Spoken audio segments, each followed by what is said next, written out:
At this time po, eto po ay mag-basketball naman po ako para makapagpapawis. Dahil isa nga po ito sa libangan ko dito sa lugar po namin. Bukod sa pangingisda, ito pong pagbabasketball. Pagka day off nga po para ma-exercise naman po. At bago nga po ako umalis, nagpaalam muna ako dito kay Marimar sa alaga kong pusa. Pakita ko pala sa ito saan ako magbabasketball. Kita rito yung court. Ayun o. Oh, kitang kita. Ayun yung pagbabasketballan natin. Ayan. Yan, dyan mismo sa court na yan. Mashallah, mashallah. Ayan, dyan tayo magpapapawis. So, let's go. Alright. Shoutout pala kay tropa sa iniwan niyang bola. Ito, souvenir niya sa akin. Good luck bro sa new journey mo. At saka bata ka pa, marami ka pang paiiyakin na babae. Marami ka pa palang pupuntahan na bansa. Bali, share ko lang po. Nung una ko nga po kasi yung abroad, ganun din po ang edad ko. Or siguro ahead lang ako sa iyo ng mga 2 taon dahil nga nasa 28 years old pa lang ako nung una ko nga pong abroad. As a chef cook din po dun sa Papua New Guinea nga po. Bali, halos parehas lang din pala ng weather dito yon sa Papua New Guinea at saka po dito sa British Virgin Island. Parehas din po silang island at parehas din po ang mga tao na Black Mamba. Joke lang po. Ang malaki nga lang pong pagkakaiba doon po sa Papua medyo alanganin at marami nga pong rascal doon.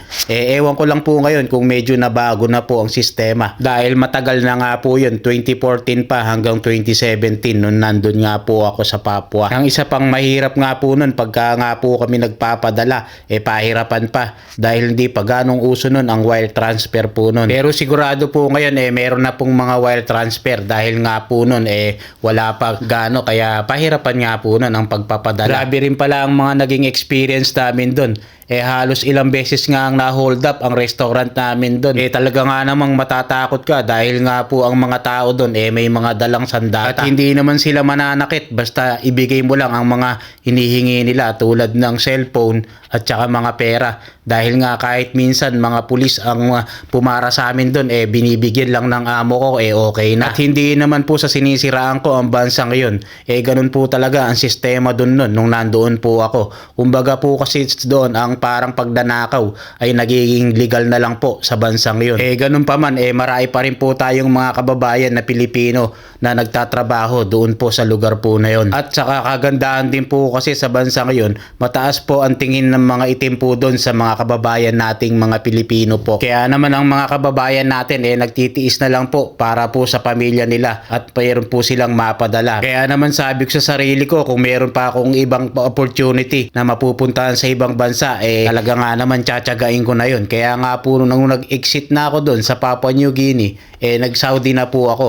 Kaya naman po doon po ako binigyan ng maganda rin pong pagkakataon. Kaya sa mga kababayan natin na nandun po sa lugar po na yun, mabuhay po kayo. At yung iba ko nga pong mga tropa, nandun pa. Kaya tiyagaan lang talaga para sa kanilang pamilya. Kaya sa pang-ibang bansa talaga, sa palaran. Hindi mo masasabi kung hanggang kailan ka tatagal. Pero sa ating mga kababayan, sabi nga nila, hanggat malakas pa at kaya pa nilang kumita, sige lang, bira ng bira. Dahil nga sa atin, pagka may edad ka na, medyo mahirap na maghanap ng trabaho. Hindi tulad dito sa ibang bansa, walang pinipiling edad. Basta kaya mo. O siya, medyo humaba na ang aking istorya. Pakipalo naman, unshare na din. Libre naman. Kabayan, alright.